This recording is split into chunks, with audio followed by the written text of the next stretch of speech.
Alright, that's much better. And he'll sell us that. And we've got our first sub-weapon. Unfortunately, I can't demonstrate it yet because the same form of currency that we used to buy it with is also the ammo that fuels it. So we'll have to get some more chips before I can show it off. So let's kill some red, nasty spider thingies. And do some exploring, Zelda style. So down here. Whoa. That's a lot of power-ups. Infinite chips, ahoy! Infinite chips, ahoy? Mmm, chocolate chips. No, but now we have chips, and I will save that because unlike the ones that fly out of enemies' asses when you kill them, those will stay there until I take them all. And they will be there later, and we can come back and get them when we need them. Chips not only restore your ammo, and that's our sub-weapon, it fires waves of destruction! Picking up chips not only restores your ammo, it also slightly restores your health. They come in blue and red varieties. The red ones are the more powerful ones. And that is a locked door, or portal, or teleporter, or whatever it is. We can't go into that until I get the cross-shaped key. And as you can see on the map, we are at the edge of our current map. Blue slimes! A staple of every game. Now what's in here?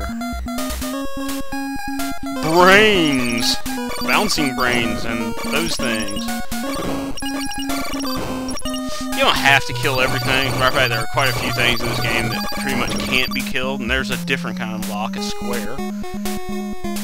We can't do anything with that either, so we may as well keep exploring. Little tiny robots! Uh-oh! Whoa. My waves appear to have no effect on them. That is something about the sub-weapons in this game. Some of them are incredibly useful, and some of them are incredibly useless. Uh-oh. That would be the boss alarm, and that is my cue to save state, because some of the bosses in this game cheat mercilessly. This is apparently not one of them, but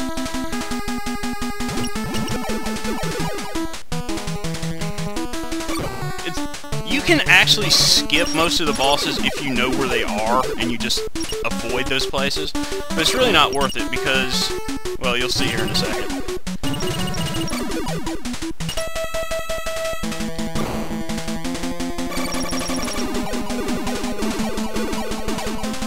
This is being an easy boss. He just sort of appears and stands up to be shot and doesn't do much anything else. Besides leaving one of the red spiders behind, which will die in one shot. And he's dead. And he not only dropped the reward for killing him, he also dropped another random power-up of his own. That is why it's worth seeking out the bosses. The lander icons. You take this, you get more health. I'm not sure... yeah, it didn't give me more maximum chips, but eventually you get power-ups that give you more max chips too, which is useful. Because some of the sub-weapons are really hungry for ammo. So yeah, it's worth seeking out as many of the sub-bosses as you can find. Whoa, whoa, hey, ow, get off of me! What? I'm not sure what happened there. Apparently this game has an RPG-type experience system too, and I just leveled up. So, take that for what you will. And there's another different kind of lock, triple S's. Whoa, whoa, whoa, get away from me. I took some damage there.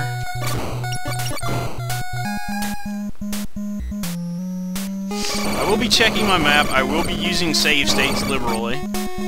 Because, like I said, this game can be a little bit cheesy when it wants to be. And it's entirely possible to run into bosses that you aren't really prepared for.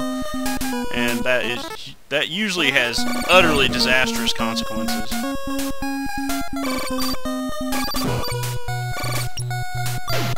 Ow! Get away from me! Oh, what did you drop? Something good? Red chip. Nice. What's in here? He has a weapon, but it's hideously expensive. He also has a hideously expensive weapon. We're gonna want both of these, though.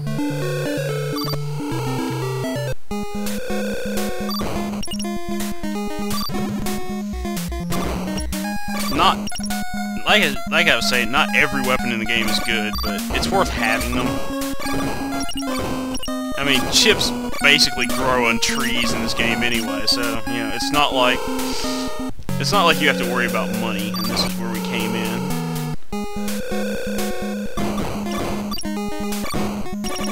The trick to buying expensive things in this game isn't so much getting the chips, it's getting the ability to carry that many.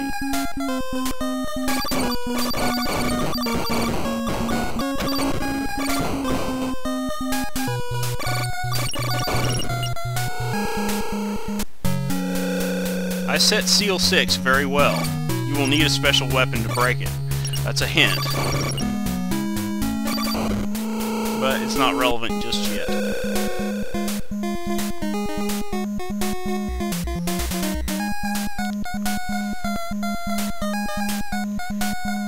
I'm trying to find something to do. There's a door we can't go through. There's a heart and get our life back. I'd like to kill another boss in this episode before I call it a day.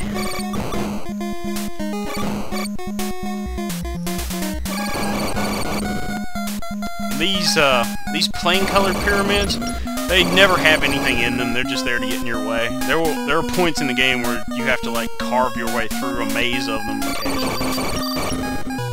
And there's another locked door. We're not leaving here anytime soon.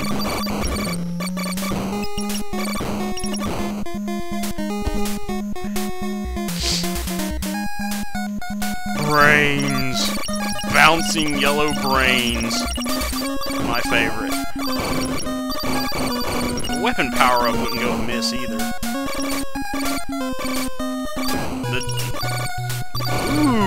Oh, there's a new sub-weapon. That is one of the most useful sub-weapons in the game. It looks like a lightsaber. It is a lightsaber. And it is very useful, especially against bosses.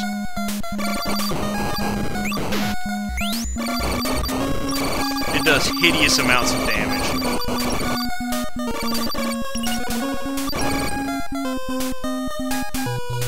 Very worthwhile thing. Ah, here's another boss.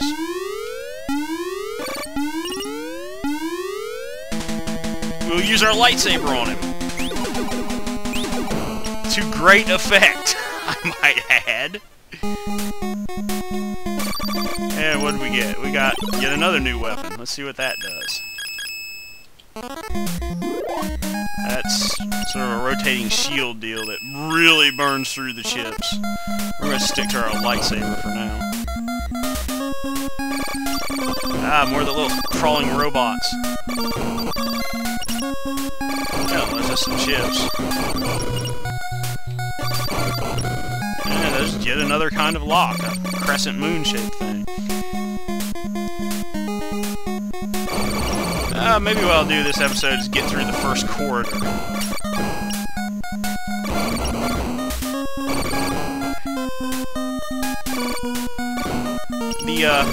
The message at the beginning mentioned there being 10 corridors, and there are, but there are actually significantly more than that. You know, some of them lead to self-destruct devices, some just lead to hideously difficult optional bosses that give you more power, or a special weapon. Let's see what's in here. I had all the corridors sealed. If you need to know how to remove the seal, ask the person who sealed it.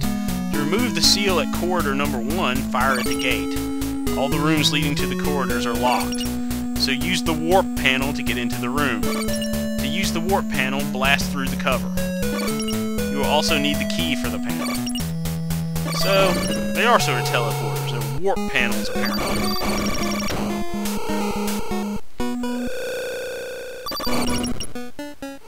And this, I believe, is the way to... Well, I was going to say it's the way to Corridor 1, but... I can't say that with any authority at this point. Let's check the map. Oh, the blinking thing is the corridor. Okay.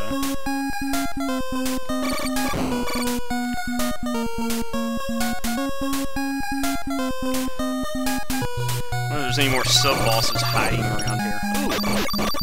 Another special weapon. Let's see what this one does. It fires balls! Okay, I can deal with that. I still like my lightsaber better, though.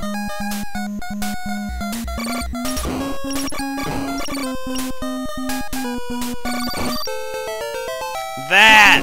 You didn't see it because I walked over it too fast, but that, I believe, was the red lander icon.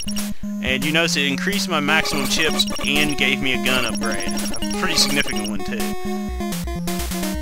That was something that I was pretty desperately looking for. Alright, let's see what's over here. And then we'll go back and tackle the corridor. Okay, I was just here, wasn't it? Yes, that's the Crescent Moon door. Or warp panel, or whatever you choose to call it. Die! Give me chips. Alright, a heart will do. Now here's another interesting dynamic of this game. Your chips not only power your special weapons, note that my gun has degraded again. Chips also power your regular gun.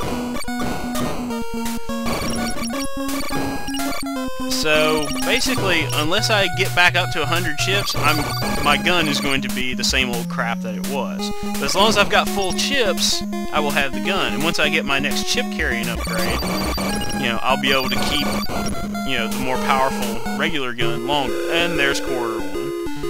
And he said to shoot at it to open it. So let's get to shooting. Alright, and now we jump into the corridor. Holy shit!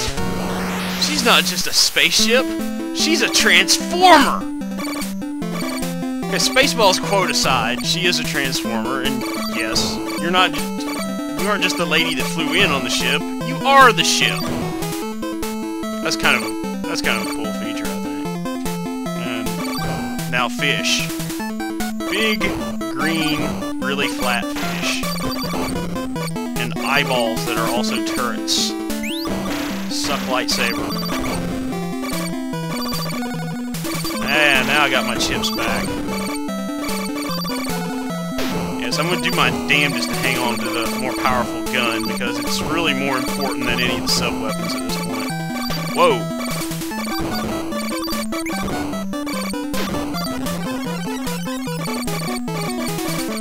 Look, seahorses that are trying to kill me.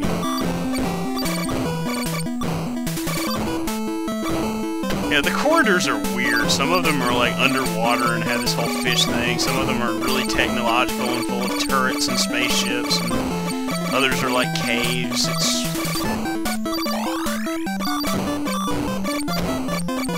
The interior of the planet NAJU does not make much sense, let's just put it that way.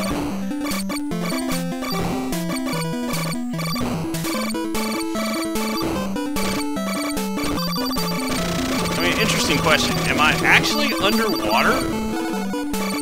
Or are these just like, you know, aquarian creatures that are flying? I mean, there's nothing to indicate that you're underwater other than the kind of enemies that you're encountering. Stupid fish.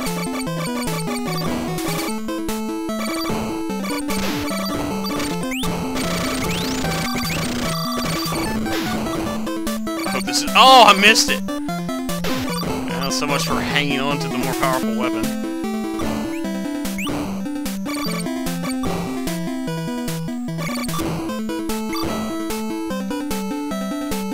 Use the lightsaber for great justice.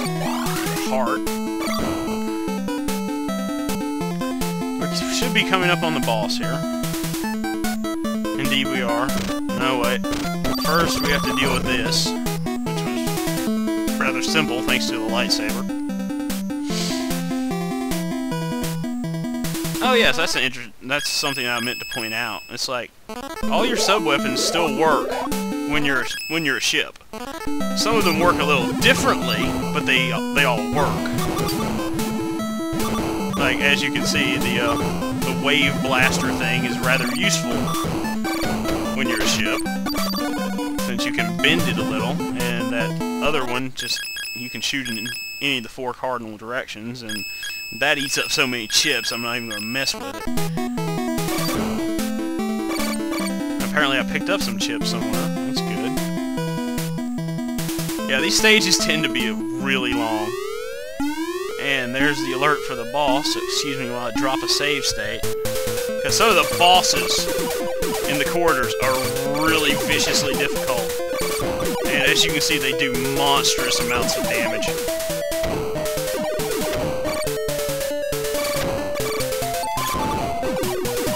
It is rare in this game that you're going to manage to tank a boss. Matter of fact, I'm getting my ass handed to me, and I'd probably be dead right now if the game just hadn't been merciful and given me that heart. I really wish I had the side lightsabers right now.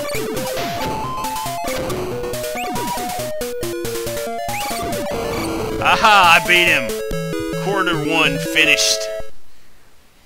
I got the moon key. And she does an Immelman turn and transforms back into her red high-heeled boot-wearing self with an airplane on her backpack. And the safety device for quarter 1 is gone, and even though the door is still open, you can no longer fall into it. And we just got yet another new special weapon. This thing. Yeah, it's the spinning ball that sort of shoots out. It's not very useful at all. And, well, you know, there's a door we can open with the whole moon key thing. And this takes us to a new section of the map. But we will save that for next time. This game also has a... I haven't even found one of the rooms, but there are rooms where one of the landers gives you passwords for saving the game. But thanks to the miracle of save states, we have no need to even mess with that. But anyway, this has been the Guardian Legend. I hope you enjoy this new Let's Play. And until next time, take care and have fun.